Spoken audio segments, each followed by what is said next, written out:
सालासर से खबर निकटवर्ती ग्राम गोड़ावली में श्री राम कथा के 7वें दिन कथा में महाराज जी ने राम और भरत मिलन की कथा सुनाई। उन्होंने कहा कि भरत ननिहाल से आकर अपने पिता का अंतिम संस्कार कर अयोध्या से गुरु वशिष्ठ के साथ तीनों माताओं के साथ वन के लिए प्रस्थान कर गए। आगे निषाद राज से भेंट हुई तब ज्ञात हुआ कि भारद्वाज ऋषि के आश्रम में राम पधारे थे।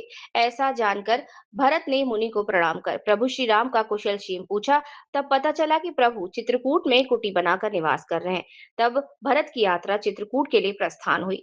देवताओं ने भरत की सेवा कर भक्तों का मान बढ़ाया। आगे जब श्री राम ने भरत को देखा तो मन ही मन प्रसन्न हुए। राम और भरत का मिलन देखकर देवता भी पुष्प वृष्टि करने लगे। सीता ने अपनी सासू माताओं को प्रणाम कर पिता जनक से मिली। उसके बाद वशिष्ठ के चरणों की पूजा कर आशीर्वाद प्राप्त किया। उधर भरत अयोध्या जाने को तैयार नहीं हो रहे। राम ने बताया कि भरत पिता के बैकुंठ जाने पर प्रज्ञा की रक्षार्थ आप हमारी चरण पादुकाओं को अयोध्या की राजगद्दी पर स्थापित करें। ऐसा वचन सुन भरत को संतोष हुआ। आगे पादुका सर पर धारण कर अयोध्या पुनः वापस आ गए और नंदी गांव में कुश का आसन बिछाकर 14 वर्ष अयोध्या की प्रजा की सेवा कर अपनी राम भक्ति का अनूठा प्रदर्शन किया। इसीलिए संतों ने कहा कि बड़ा भाई हो तो श्री राम जैसा और छोटा भाई हो तो भरत जैसा। और बताया कि कलयुग में केवल प्रभु के नाम का ही सहारा है और गौ माता की सेवा ही सबसे बड़ा धर्म है।